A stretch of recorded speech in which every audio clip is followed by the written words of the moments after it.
Hey guys, welcome back to another video. In this video, I'm going to be comparing the Blue Heeler, otherwise known as the Australian Cattle Dog, with the Mini Aussie, otherwise known as the Miniature American Shepherd.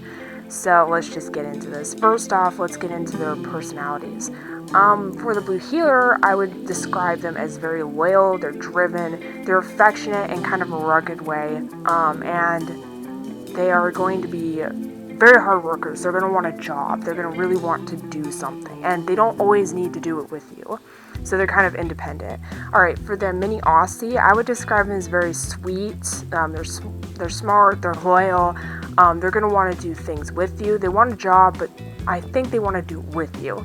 Alright, so let's talk about the size. So, as you guys know, dogs come in 3 sizes, large, medium, and small, kind of like an ice cream cone. And both of these dogs fit in the medium category.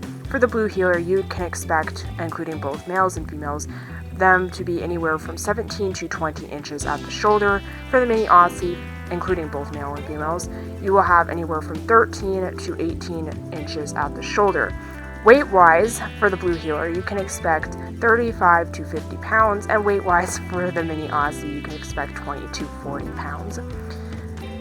Alright, so let's talk about the coat. For a Blue Heeler, you're going to be getting what is called a short double coat, which means that this is 2-layered coat, and they have what's called an undercoat, and that keeps them warm. It traps more air beside their skin. The top layer of their coat on a Blue Heeler is actually slightly rain resistant. Blue Heelers do tend to be slightly oily dog, and so that gives them this kind of rain resistant coat. For a Mini Aussie, you can expect a medium double coat. They're a lot less oily than a Blue Heeler, and their coat will get tangled a lot easier, so do keep that in mind.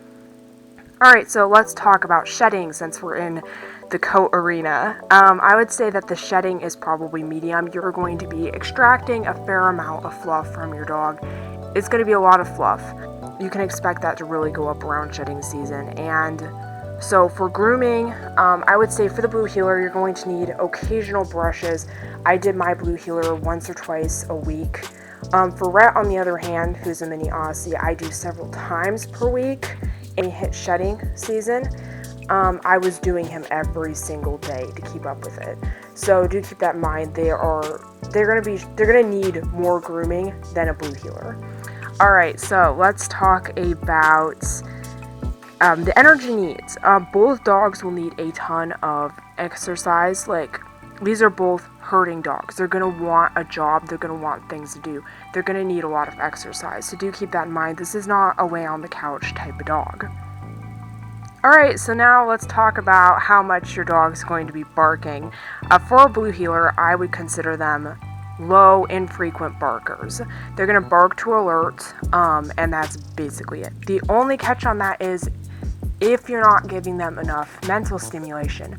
If you do not give them enough mental stimulation, you can expect them to try to get that themselves through barking. That's what my Blue Heeler did because I didn't understand his energy requirements. Now for the Mini Aussie on barking, I would say that they are somewhat talkative. They're going to give their opinion on things, but they're not horrible. They're going to bark more than a Blue Heeler.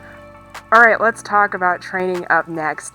Blue Heelers I would consider easy, but you need to be firm, you need to be consistent with them. They're going to be stubborn and they're going to need to know that they have to respect you. But other than that, they're very smart and they catch on quickly. For a Mini Aussie, I would say that they're very easy training. They are pretty mellow dogs from what I've found, and it doesn't take that much to train them a lot of things. And just, stay consistent and they'll do fine. Alright, so that is what I've got for both of these breeds. Keep in mind they're very energetic, but I think both dogs are good dogs. There's a lot of drive in the Blue Heeler, and there's a lot of sweetness in the Mini Aussie. Anyway, I hope that this helped you if you were looking at getting one or the other of these dogs. I hope that you enjoyed this, and I hope to catch you guys next time.